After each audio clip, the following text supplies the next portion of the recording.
of course, am Danny B. I want to thank everybody again for tuning in to the show, episode 11, and we're just going to keep it going. So let's just go ahead and just get right into the mess because there's quite a bit that we need to talk about that has happened. So let's go. Okay, let's just go right on ahead and address politics because some stuff did happen this week and I am here for it. But first, I want to get this Michael Cohen stuff out the way, and that's pretty much what I'm going to talk about. So let's get the bullshit out the way first. So the Republicans showed their ass, as usual. And and this isn't just me talking as someone who's an anti-Republican or anything like that. I'm not anti-Republican. You choose what you believe in, your policies, your politics, whatever. That is your business. But this doesn't have anything to do with Democrat or Republican. It really doesn't. This has to do with them trying to defend Trump, keep their pockets full, and try to hold on to this little bit of power that they feel like is slipping through their fingers. So anyway, they showed their true ignorant colors. And yes, I would call the Dems out if they acted like that, but we know their soft asses won't do it. So we don't even have to worry about that. But Michael Cohen, he testified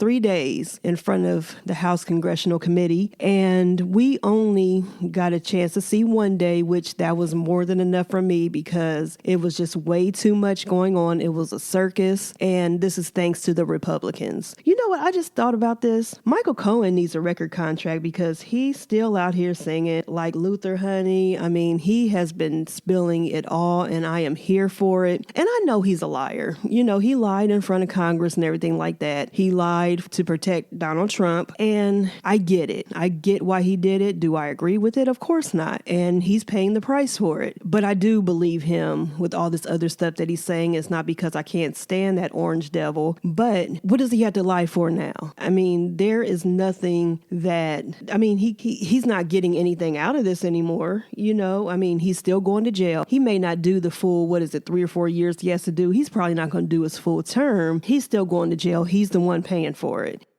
3 people before I get to this testimony that I really want to address. The first person is Matt Gaetz. And I think Matt Gaetz is a representative. I don't really know what she does, but he's I did say she. He's an idiot out of Florida and a freaking idiot. Let's just say that. He's another Trump kiss ass. You see him sometimes if you watch cable news. He's usually on CNN. And because, CNN tries to be more bipartisan or whatever you want to call it. They try to play the middle. He's usually somebody on there that's usually that pretty much all the time is getting called out and embarrassed for defending Trump and just sounding like a total ass. However, he threatened Michael Cohen on Twitter because, that's what they think they can do. There's that, everybody thinks that they can threaten people and to have this mob mentality. And you know what? This is our Congress, people. This is our Congress. And this is how they're acting because they feel that they have something to prove to Trump. And because he acts like this, we can do it too. And it doesn't work like that because now your dumbass is being investigated for threatening Michael Cohen in public. And the public was on Twitter. So he tweeted something, and I'm just paraphrasing, about how the night before he was going to testify live in front of Congress, he said something to the effect of, I hope your wife doesn't know about your girlfriends, your wife and your father-in-law don't know about your girlfriends or whatever, or they're getting ready to find out. And are you sure that your wife's going to stay with you while you're in prison? And,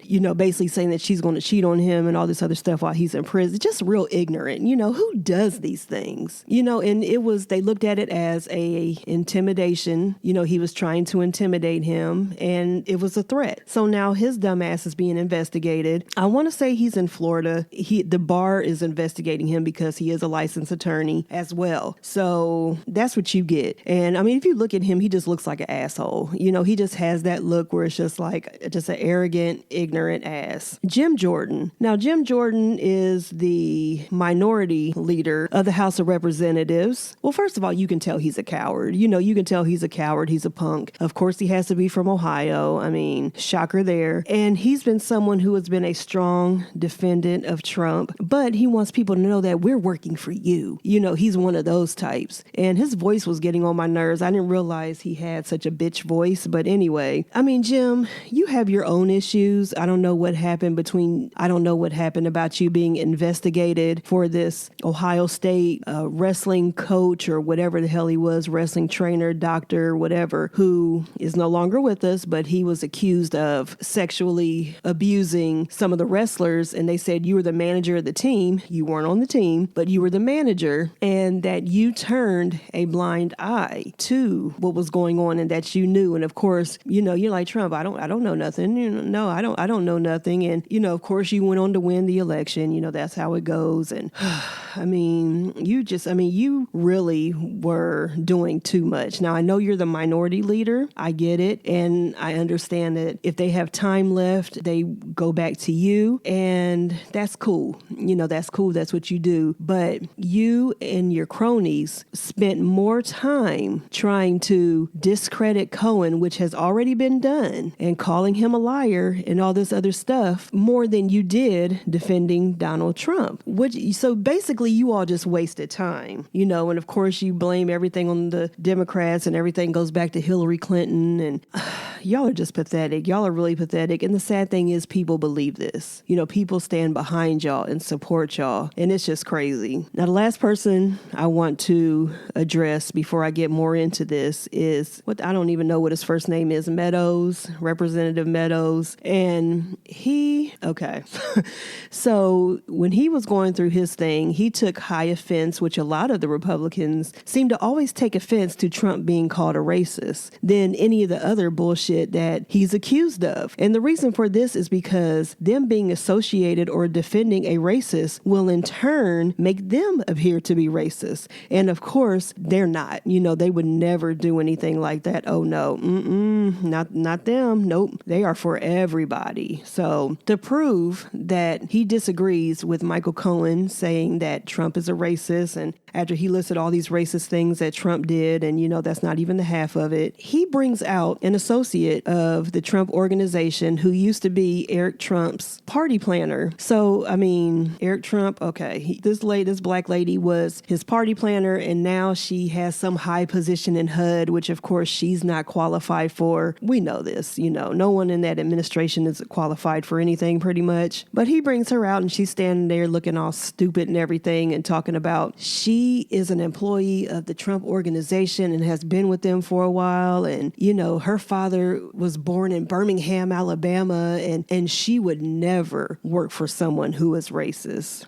That's just like, here's my black friend. And as I said on my social media, white people do not do this. Do not bring that one black representative that will try to justify anything. Former friend who did that during the election, and I had to get her together, posted a picture about, now first she hated Trump. She was a never Trumper at first. She hated Trump, and then when he became the nominee, she flew on Team Trump like the rest of them. And she posted a picture of Donald Trump with 50 Cent and Puff Daddy, probably some event back in the day. They were all dressed in black tie and everything. I'm just like, so I commented and I said, so what does this mean? And she commented back, what do you mean? It means nothing. That's what I mean. This means nothing. Just wake up, people. And then of course there were other Republicans from the House that were saying, I've known him for 2 years. I've been around him all the time, and I have never heard one racist thing being said about them. And the thing about this was that they weren't just dealing with anybody. They were dealing with a street smart attorney who is very good at his job. Think what you want to about Michael Cohen, but he is an amazing attorney. Of course, I don't agree with the way that he's handled stuff, but he's a very intelligent man. He's great at what he does. Now, people may disagree with that because he got caught, but this is a totally different thing that probably wouldn't happen under normal circumstances because of who he was dealing with. Michael Cohen let them know, well, I've known him a lot longer and I've been around him a lot more times in private. And and backtrack to when he brought out that token coon and standing there looking stupid, as I mentioned, and that Meadows jerk, he's just like, after he said that she wouldn't work for anybody racist because her dad was born in Birmingham, Alabama. First of all, what the hell does that mean? I mean, okay. Michael Cohen clapped back and was like, and as the son of a Holocaust survivor, ... pretty much, like I wouldn't either, but he continued to do it. And that's besides the point, And I don't really want to go too much in on Michael Cohen because he did give us a lot of tea and, he's already getting his. I hate to say it, but he is. He's already getting his. He's going to jail. But back to the Republicans, as I started talking about in the beginning now, they were just very ignorant and immature, this whole thing. I mean, okay. From the signs that they had posted in the back talking about liar, liar, and just all these little quotes and stuff that were just really ignorant that they thought was going to intimidate someone like Michael Cohen, just to their temperament, and they were pissed off. That's not professional. I don't care if you wouldn't do that in a court of law. The way that they were talking and yelling, some didn't even ask questions. They just spent 3 to 4 minutes berating Cohen and then yielding the rest of their time to either Meadows or the minority leader, Jim Jordan's punk ass. Constantly taking shots at the other side. It was very professional. Yeah, very professional. And they really need to grow up. And I'm sure they had instructions from their leader, to try to discredit Cohen as much as possible because more than half of them I think that there was only maybe 1 or 2 Republicans out of all of them that we saw. And I know a lot of them knew they were going to be on TV, so I'm sure plenty of them were putting on a show as well for their followers. But there were a couple Republicans that did ask legitimate questions, didn't have a harsh tone. And Michael Cohen really, he said thank you because as an attorney, he knows how that stuff goes. Just found it comical how they kept referring to Cohen as a liar, all while defending a pathological liar. Just them being pissed off. Like a Democratic rep said, they aren't mad because Cohen's a liar. They could care less about that, because if he would have never got caught, you wouldn't have heard nothing about it. But they're mad because he stopped the lies. That's what this Democratic rep said. I can't remember who it was. He said it. And now they're scared. They don't know what to do. If they lose Trump, and even if Pence comes in there, they're just going to run over Pence, because he doesn't know what's going on. Just, whatever. So let's talk about something positive real quick in politics now. Representative Stacey Plackett and I hope I'm saying Plackett or Plackett, I don't know how you say it, but she's the House representative member from the Virgin Islands. And let me tell you something, the eye roll, baby, every time Jim Jordan said something, she turned around and she gave him that look like, when somebody's in the movies or at the library or whatever, and you're making too much noise or you're kicking their seat or, something like that. And they turn around and kind of roll their eyes just to let you know they don't say nothing. And there were a couple of times that she did say something, but her mic wasn't on so we can hear, but he heard what she said. And I love how when the Republicans were saying that, there are other things that they could be taken care of at this time. And she comes back and says, lists all these things that she's doing currently, as well as this hearing, but saying good thing that Democrats know how to walk and, what did she say? Walk and talk at the same time or something like that, basically meaning that quit it is called multitasking. That's basically what it is. So she was funny. And Alexandria Ocasio-Cortez, is that her name? I can't ever remember if it's Acosta, whatever. She gave me life, and she always does because she gives not one single, okay? But if you go back and watch her questioning to Michael Cohen, I didn't catch it at first myself because it was so smooth, but she actually set her questions up and did it so strategically that she pretty much put it out there to get the fool's taxes and his tax record and everything like that investigated. You have to go back and watch her line of questioning and the way that she did it, and it was just so smooth. And oh my gosh, she still has a lot to learn. She's still young and she's new to Congress, which a lot of them are, but she did her thing. And I can't remember her name, but I talked about her before. She was the one that dropped the F-bomb. I can never remember her name. I'm sorry. And another representative did too, a black lady. They called Meadows out on bringing out that black chick. They both called it racist. This lady, and she's the Muslim lady from Michigan, she went in on him. And of course, he had to respond, and going back to what I said earlier, because she said that what he did was racist. She didn't directly call him him a racist, but she said what he did was racist. And of course, here we go. I have black people in my family. Da da da da da. I was, and I was just like, oh Lord, here we go. But he was clearly pissed. It is what it is. Don't do that. Don't bring out your one black friend. Do not do that. Oh gosh. So anyway, the fool Trump gives the Black Power salute, the power fist, whatever you want to call it, in front of black people during Black History Month. And these coons just cheered for his racist ass. I mean, it was just pathetic. And what the hell is that? What the hell is that preacher? The one that looks like he's always smelling something bad or something like that. The one from Cleveland. I can't even think of his name. The one that's always up under his ass and getting into arguments and everything with everybody. Daryl Scott. He was there just all smiling and cheesing and everything from Massa. And I was like, oh, y'all are pathetic. But when he gave the Black Power salute, I about peed my pants. I was so pissed. It made my ass itch, everything. I was done. Oh, he gets on my nerves. I can't stand him. And then for that group to just applaud him for doing that, what does that mean? That's disrespectful right there. Okay? That is straight disrespect. But then his racist ass had the nerve to call Spike Lee a racist for things that he said about him, which are facts. What he has said about Trump is facts. It's not lies. And again, the worst thing you can do to a racist is call them a racist, because they'll do one or two things. They'll get pissed and throw it back on you as being the racist, which is what that Meadows dude did and what Trump is doing and what a lot of them do. Or they'll accuse you of reverse racism, which is pretty much the same thing. But that's when, they start talking about all the things that black people do that are racist. And it's not just you specifically. It's black people in general. So, and I'm going to do a segment about reverse racism and just explain how it's not a thing. It does not exist, but that's for another show, another day. And speaking of Spike Lee, my favorite director of all time, Spike Lee, finally, after a 30-some plus year career, has won his first Oscar, which in my opinion, I think he should have won for Malcolm X as Best Picture, but they weren't ready for that then and they're not ready for it now. So anyway, but yeah, he won his first Oscar as well as Regina King. I was so happy for Regina King, definitely well deserved. She's one of the very few in this business who has gone on to be a child actor on a popular show or movie or whatever, and has transitioned that into a very popular, successful adult career. So very happy for her for winning. She won Best Supporting Actress. Mahershala Ali, he won for Best Supporting Actor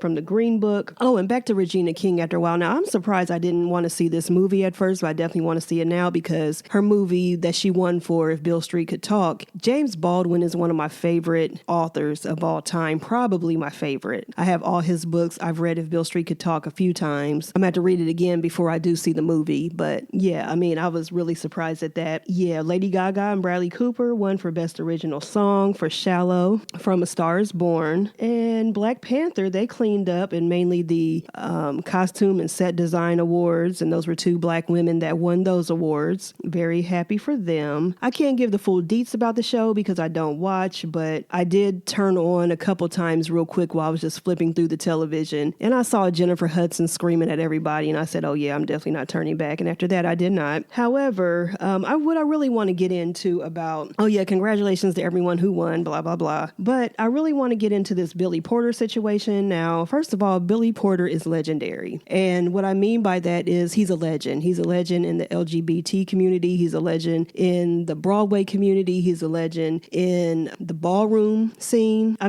He's a legend. And I will not have a legend being disrespected. So, honey, Billy Porter arrived on the red carpet at the Oscars in a tuxedo gown, and insecure straight men all over the world lost their shit. It was ridiculous. It's like if they just see someone gay, that they'll catch it through their TV screen or Instagram. I don't understand what that's about, but that's what happens. You know what a lot of women find sexy is a confident man. And not only just confident in himself, everything about himself, but mainly his manhood and sexuality. Those are two things that women really find attractive, except for those ones who are insecure about themselves or insecure that their man may be messing around with another man or whatever, or may have that tendency to, that they have a problem with it. So I digress, but I'll get back to that in a minute. Anyway, so Billy Porter, who was working the red carpet in more ways than one, had his tuxedo gown on when he arrived and removed it while he was doing his commentating, because he was one of the commentators on the red carpet for the pre-show. And not that many would know this, but this tuxedo gown paid homage to Hector Extravaganza, who was the original father and founder of the legendary House of Extravaganza, which is a New York-based house. And they were really featured in the documentary Paris is Burning, which I always tell people, if you have any questions about the LGBT community, don't listen to straight people or listen to somebody who's wrote a book or somebody who just gives their opinion. Ask a gay person or watch Paris is Burning. You'll understand it a lot more. But anyway, the House of Extravaganza and houses period were a place where young LGBTQ youth could go when they were basically kicked out of their family's home, or if they were homeless already, they were homeless children and they happened to be a part of the community. And even there wasn't even a requirement that you had to be LGBT. It was just a place where that community and its allies could come together and feel safe and feel comfort and feel like they had a home after not having one. And the houses usually have a mother and a father. They basically take these children under their wing, or they could be young adults as well, or they grow into young adults and they're still in the house. But that's what a house is. And the House of Extravaganza has been one of the more popular ones of all time and is still going to this day. But anyway, I just find it so odd that still in this day and age in 2019 that straight men just still feel the need to disrespect the gay community. A lot of y'all don't realize is when you do that, it makes you look suspect, because most of the straight men that I know who are comfortable with themselves or whatever have no problem. They may not agree with it, and that's your right and your prerogative, but they don't have a problem with a gay man or woman or whoever, or they don't have to say anything about it, or they don't have to constantly disrespect them. They don't have to make it seem like that this gay person being in front of you is going to cause you or your children to be gay. Because if somebody's gay, they're going to be gay. You can try to beat it out of them. You can try all these conversion camps. You can try whatever you want to. Take Miss Donnie McClurkin, for example. She's still gay. I don't care. Andrew Caldwell, she's still gay. I don't care. All these people who say that they're delivered and whatever, or, that they're not gay anymore, they still are. Being gay isn't just an act. It's who you are. So if you're just having gay sex, that doesn't just make you gay. It's just who you are. So just because you stop having gay sex, it doesn't mean that you're still not gay. I don't care what, now you may be bi or whatever you want, but you're not straight because you still have those desires. I don't care, because you're always going to be gay. You're always going to be attracted to the same sex. And not only that, what most of them do, like Donnie McClurkin, is that they constantly disrespect who they were or who they claim they were. They constantly have bad things to say about the very community that they feel that they're better than now because they, quote unquote, don't participate in gay relations. So keep that in mind. And it makes you look very suspect when you're constantly talking about gay men and always have something to say. It makes you look suspect. And it's not making the gay person look bad because they're out free living who they are. It makes you look suspect for worrying about who this person is constantly when you need to be worried about yourself. But however, I digress. So Billy Porter, he wore that gown. He took it off, and he just had the regular tuxedo on, the jacket, pants, and whatever. But he was paying homage. And even if he wasn't, he wore it. He killed it. Move on. Get on with your life. So Jussie Smollett may not have lied. We still don't know. I haven't heard anything else about it. I do feel like the Chicago PD did jump the gun a little bit too much, especially during press conferences. I don't feel like that they completed an investigation thoroughly, that they just took these brothers' word for it, went by that. And we still don't know. He could have set it up still or not. I don't really have an opinion on it anymore. I don't care. I haven't even talked about it, but I had it in my notes because I said I would talk about it. And the reason why they're saying that he may not have lied is because the $3,500 check that was supposed to be for them, this staged attack, pack was actually for training in meal prep or something like that. So I don't know. I mean, I could see that, but I don't care anymore. They wrote him off the last 2 episodes of the season, which probably means that they're going to write him off the show. Who knows what's going to happen, but I really don't care anymore. So let's go. R. Kelly pleads not guilty. I mean, I know that's right, Kels. I know that's right. I mean, why not? He's been sticking to the same story for all these years. So yeah, why plead guilty now? And of course, some of his self-hating, no esteem having insecure female fans were calling to post his bail. Girl, I mean, they set up a GoFundMe, which has since been canceled because what it was used for. And they were raising money on it. There was money being raised on this GoFundMe to bail R. Kelly out of jail for him sexually abusing and holding captive women. Okay. And a daycare owner who, quote unquote, calls herself a friend of the singer bailed him out of jail. We'll see how this plays out. I'm not going to be surprised either way it goes at all. I'm not going to be surprised. And in saying that, Michael Avenatti, who of course became popular as being Stormy Daniels' attorney, he was the one that turned the first tape, the recent tape, I should say, into the Chicago Police Department, which started all this. And he says he has more. So we'll see what happens. But Michael Avenatti does not play. He's supposed to be representing a couple of the girls or something like that who are filing charges against R. Kelly. We'll see. And it was news to me that singer Jazz has left Dru Hill to finally focus on his long anticipated solo release. Okay, I mean, I had no idea he was ever working on solo material, but okay, long awaited. Sounds cute. Now, I honestly, and I'm not being shady, but I thought that he left the group to work on his weight or something because he couldn't really move or dance. When they would be doing the choreography, he wouldn't be on stage, but he would come out when it was his time to sing. I mean, he's always been a big boy, but I mean, I can't, The original Dru Hill members, Cisco and Nokio, along with Woody's replacement. Remember, Woody Rock left years ago and there was all this drama when he tried to come back and just a whole bunch of stuff, but I think his name is Tao or Tao or something like that. I don't know how the hell to pronounce this. And he's been with the group since 2008, but they're now joined by the 2 surviving members of Playa, Smoke, and Digital. And they are the new Dru Hill. They still call themselves Dru Hill, even though Dru Hill and Playa has combined, because remember Static Major passed away a few years ago. So they were kind of out there and they all just came together. And I mean, I guess that's cute. I can see them together, but all 5 of them? Yeah, all 5 of them are currently on tour and they'll be releasing an album early to mid 2019. So I guess that'll be coming out now. I'm a Dru Hill fan. I am. I've always liked Dru Hill, but okay, I'm not going to say, I'm just going to wait. I'm not going to go there. I was really getting ready to go there, but I'm not going to. I'm going to let you live. So on a personal note, I just want to talk about the thrill of thrifting. Now, I've of course have gone to thrift stores for years,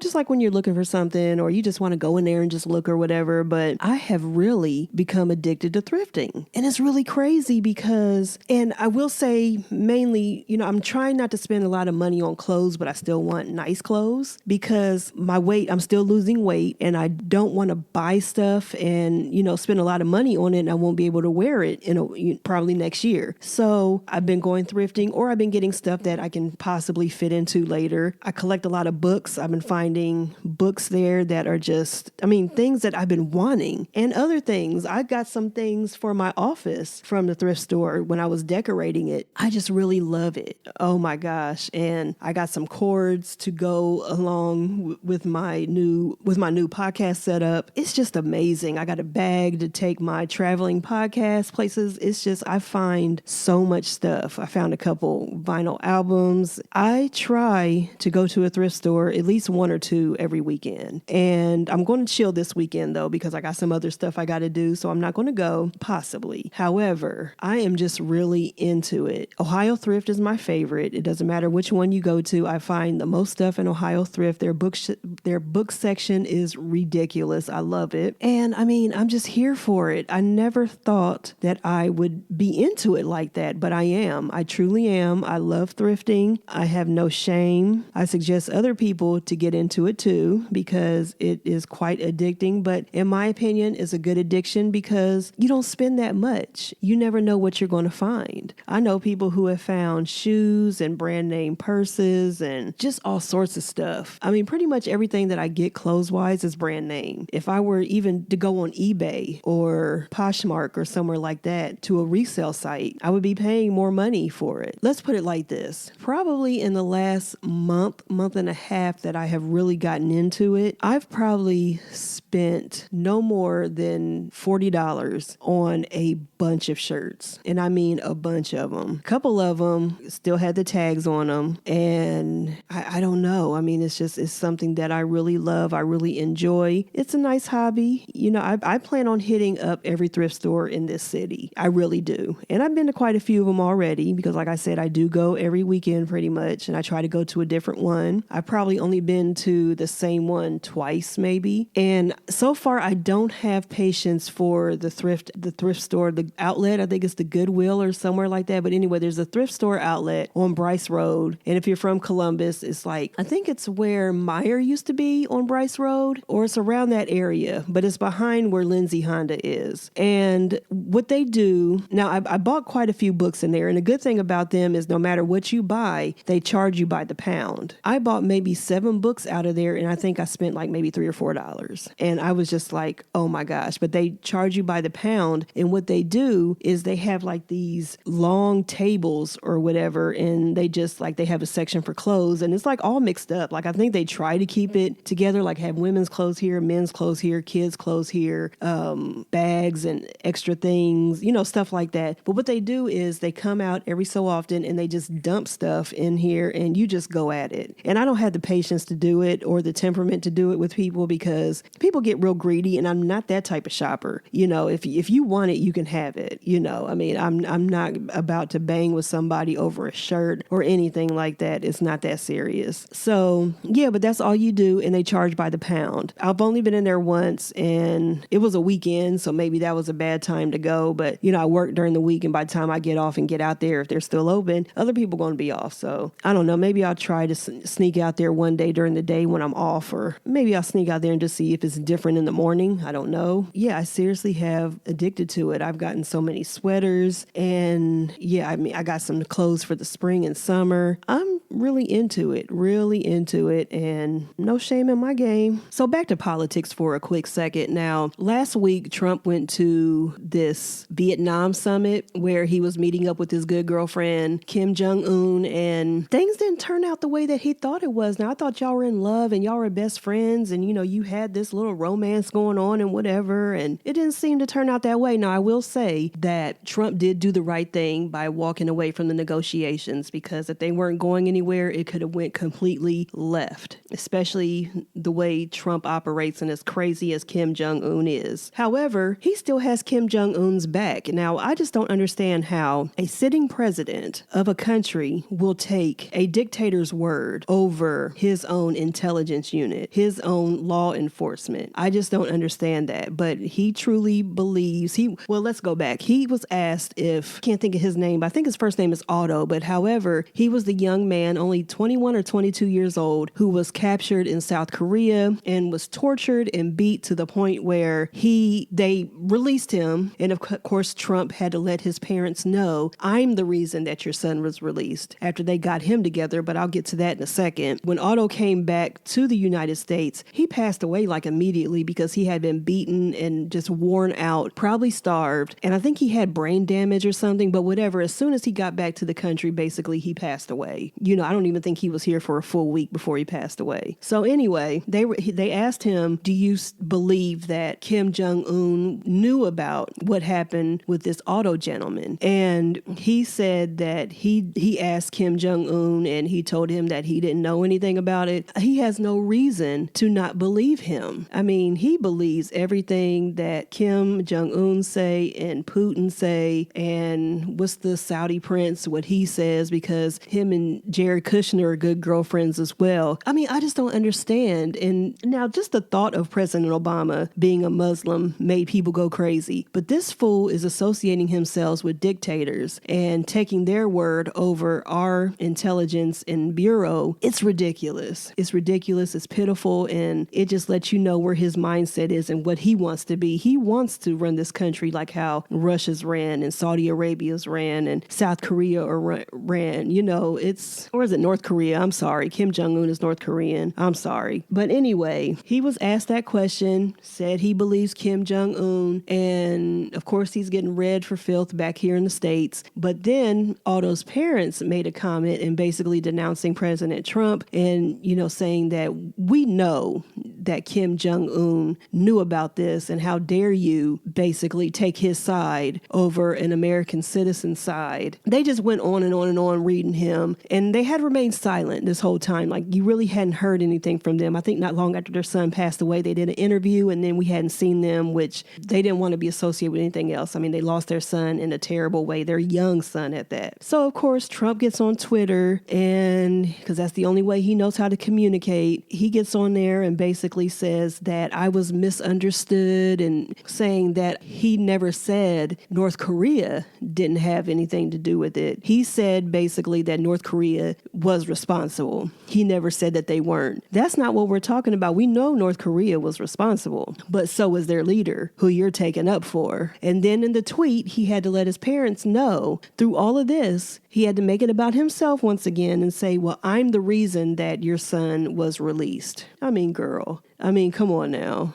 I mean, he is just pathetic. Chloe, girl, all this drama for a kiss, and a kiss that she didn't even initiate. I mean, you got to do better than this, girl. I mean, come on now. So Jordan Woods went on Jada Pinkett's Facebook show, Red Table Talk, to give her side of what happened, because she's, of course, by the crazy Kardashian people. She's been threatened. She's been just dragged through the mud. And, you know, of course, in typical insecure women fashion, Tristan is just out here just like, what? You know, he's just in the middle. And, you know, Chloe's blaming Jordan for breaking up the family and all this other stuff, when come to find out, they weren't really together at that time. So what are you so upset for if he was single or whatever and y'all just aren't letting him from your grips? What's the big deal? Now, what the Kardashian machine isn't ready for is that Jordan has amazing backup, which is the Smith family. And that would be Will Smith and Jada Pinkett Smith. Will Smith was friends with Jordan's father, who passed away, but he worked on Fresh Prince of Bel-Air the whole time that the show was on. I don't know what he did, but he was on the crew at Fresh Prince of Bel-Air. He was there when Jordan was born. You know, he's been there since the beginning. And he's like an uncle, and Jada's like an aunt to her. So the Kardashians aren't ready for this platform that Jordan is given because of who she's associated with. And of course, the Kardashians are all offended, like, how dare you? Do you know who I am? And whatever, girl. And Chloe's blaming Jordan specifically for breaking up her family, which, I mean, girl, I mean, if anything, Jordan did you a huge favor. I'm just saying. But come to find out, y'all weren't really together, so I don't know what happened. But anyway, I'm not going to go into the whole background of it, but it was alleged at first. There were a whole bunch of different stories that Jordan was at a party. I guess Tristan was having a party or something like that. Come to find out, it wasn't even a party. It was just like a get together, and she was there with a couple of her friends or something. And at the end of the party, she says that Tristan gave her a kiss, and it wasn't like a kiss on the cheek or something like that, which she said she would have been okay with that because, you know, they're friends and almost like family. But he kissed her on the lips, and it wasn't a peck, but it wasn't some long, passionate kiss. You know, it was just like a kiss on the lips. And, you know, she was very like caught off guard. Now, she said if she would have been a little bit more sober, she would have reacted right then. But, you know, she said that she didn't do anything back. She didn't kiss him, which is what people are saying. People, of course, went as far as saying that they had sex and all this other stuff, which did not happen. And the whole time, Tristan is just quiet. He's not saying anything. And Chloe, you know, she's all in her feelings. And Kylie done took Jordan's line from her makeup collection and is probably discontinuing it, and it's on sale for like 50% off or something like that. Something crazy and ridiculous. You know, they're just being petty because, you know, they can do what they want to, you know, and take other people's men and be in other people's relationships and stuff like that. But if somebody does it to them,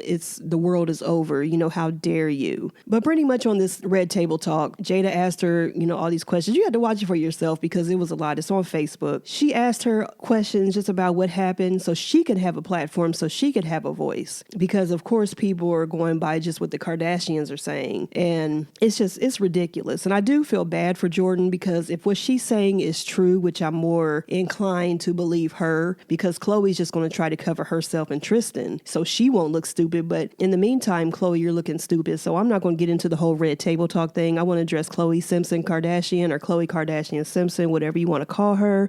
But girl, I mean, I just don't understand where your logic comes from and how you can blame Jordan for breaking up your family.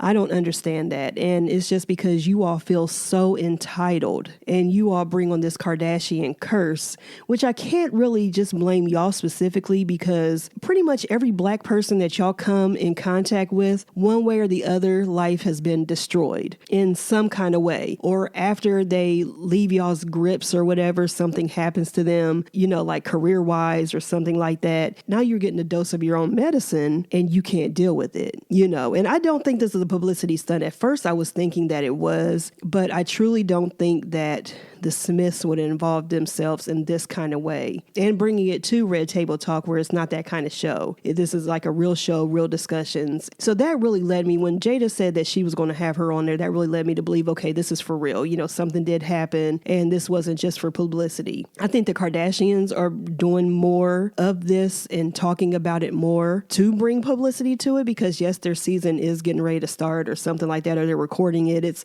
something going on, but I can see them doing that. I don't see her doing this, because she's the one looking bad and nothing is as serious to have to go against this Kardashian crazy fan club that's out here. Khloe's just been tweeting and, just sounding stupid. It's just ridiculous. And I'm so glad that so many, even celebrities, and not just celebrity bloggers like Perez Hilton and Nicole Bitchie, and which I guess she goes by XO Nicole now, but I'm so glad that they're posting and saying stuff. Even T.S. Madison read Khloe for filth and let her know that all the dirty shit that you've done, you can't expect everything to go your way, that karma is a bitch and eventually you will get it. So just stop tweeting about it, stop talking about it, move on with your life. Just move on. Tristan is not worth it, obviously. Yes, he's the father of your child. I get it. He's not ready for this and he's not the type to settle down, obviously. And you should have known that from, and I don't care if him and his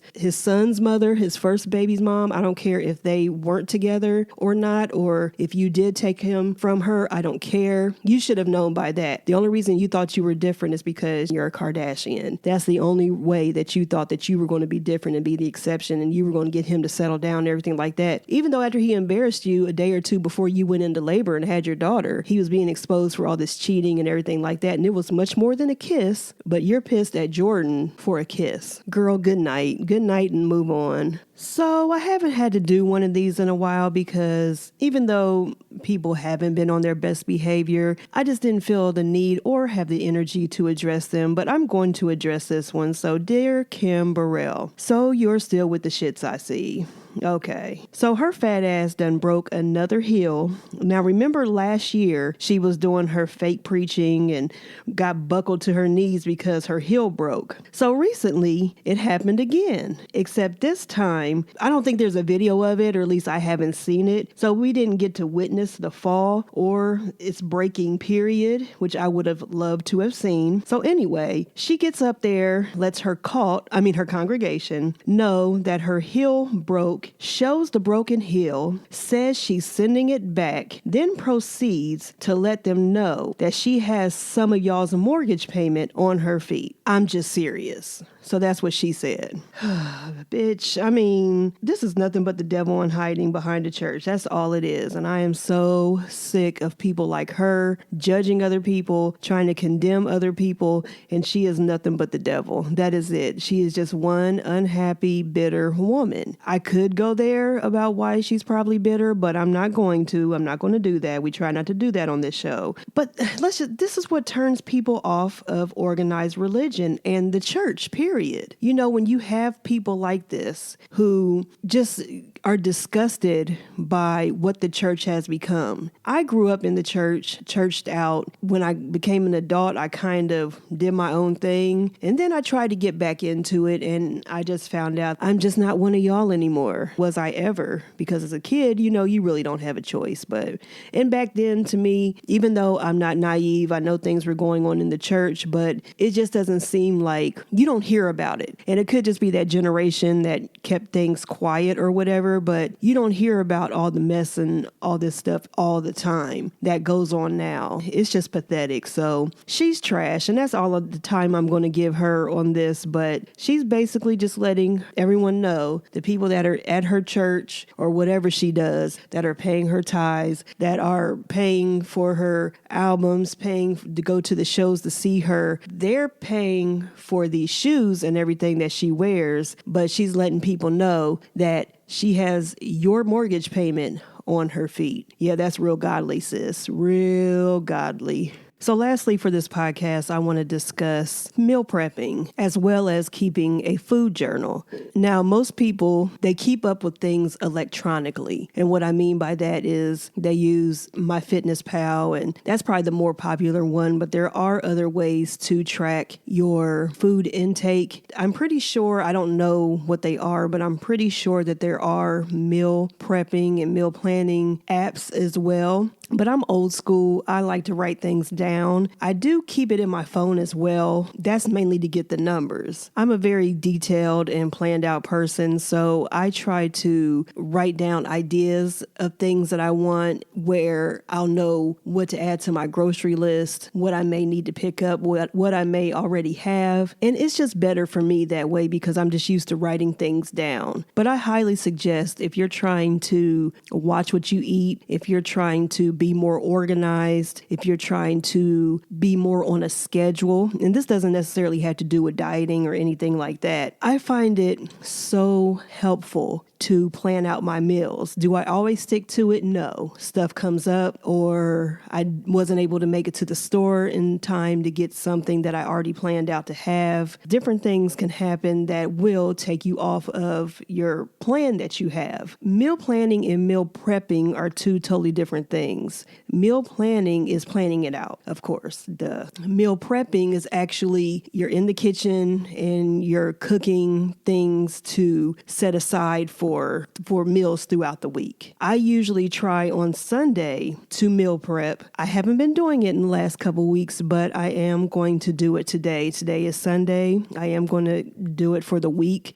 Even though I work from home 3 days a week, I still do it. And it's much easier. Just make what I want to eat. Even if I don't want it, it's already prepared. And I usually do it for breakfast, lunch, and dinner. And there may be days where I do have the same thing for lunch and dinner because I just grab it and, I wanted to eat the rest of it or whatever. That happens quite a bit. But I think tracking all this stuff and planning it out, meal prepping, tracking your calories and protein intake and carbohydrate intake, all those things, they hold you accountable. So say you track your calories and your carbohydrates, your protein, your fats that you consume, which a lot of these apps do it themselves. That's why I do end up putting what I wrote down that I've had in MyFitnessPal, because it does give me the calories and stuff like that. So say I gain a pound or two, then I look back on what I ate that may have contributed to it. Now, being a woman, of course, we know that there are different reasons that we may gain weight, and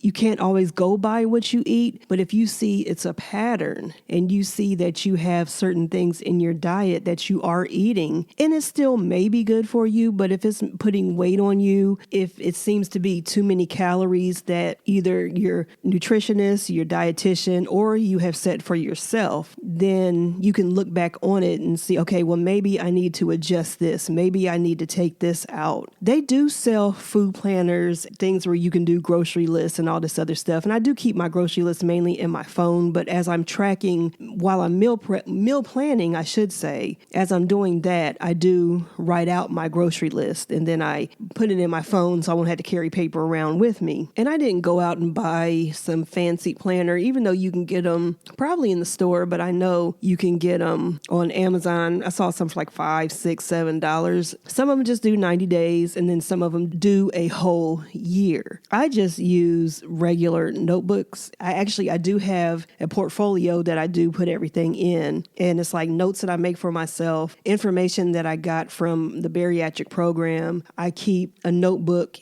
in there specifically for meal prepping. I keep one in there for ideas. I keep one in there for my water intake throughout the day, because I have to get at least 64 ounces in every day. As hard as it may be, I do have to do that. So I've been doing much better. It's still hard for me to consume that much in a day, but I just had to cut out maybe not an extra cup of coffee, or, just have 1 cup of tea, something like that. So there are certain things that I had to cut out, but I have been drinking water mainly. So it has helped because I'm tracking it now. Before I wasn't tracking it. I would just count out bottled waters and get those prepped and everything. What I mean prepped is put my little sugar-free packets in there, because I still can't drink regular water too good unless it's cold. And sometimes real cold drinks do mess with my throat. And I don't know if that's from the surgery or if it's the acid reflux, which was from the surgery as well. But anyway, that's a whole nother issue. But just that alone, just tracking my water helps. And you can get ideas from online. Like, I just copied a paper and just, I start on Sunday. Some people start Monday so they can give themselves the weekend at the end, but I go ahead and start with Sunday. So I just wrote out all the days, left a couple lines for the planning, and then I have another page after it for the same week that I write down actually what I had. And then I put it into my Fitness Pal,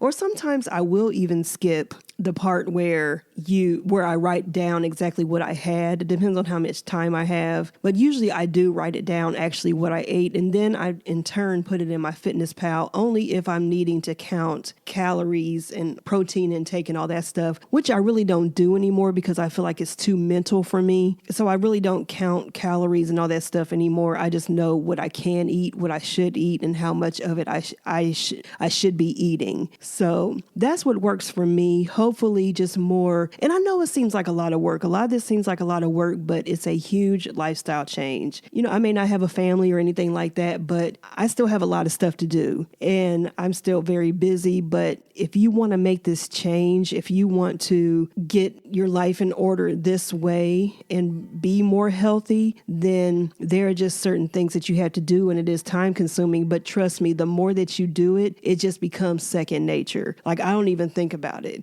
I take my notebook with me every day. And if I'm home, I pull it out all the time. It's sitting right next to me on my desk right now. And I'm about to put what I had for lunch and my snack, which I had a little while ago. So it just makes it easier for me to keep track of what I want to eat or what I have ate, to go back, not only just to keep it for myself, but also to look back on just in case I want to change something, or I liked what I had and this week did well, so maybe I'll do it again in a few weeks, what I ate or whatever. So it just really helps for me. And if you go through a bariatric program, they're going to tell you to keep a journal one way or the other. And of course, they stress more of the phone applications, which is fine, of course. I do both. That's just me personally. Everybody doesn't have to do that, of course, but that's what works for me.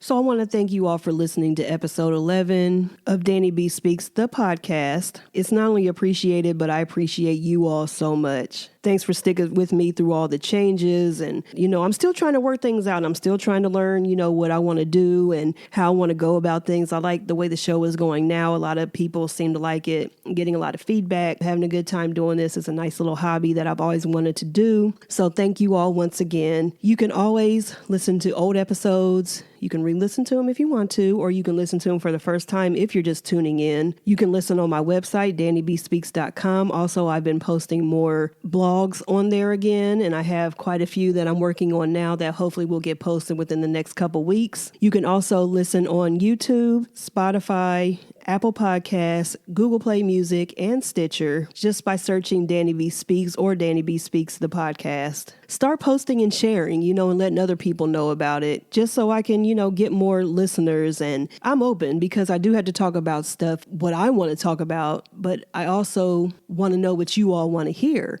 because I may not be discussing things that you all want to know about. So let me know. Just continue to give feedback on the show. I already mentioned it, but don't forget to check out my website, DannieBSpeaks.com. If you have any questions, comments, have something you'd like me to endorse, promote, or someone you'd like me to endorse and promote, please hit me up on my email at DannieBSpeaks@gmail.com.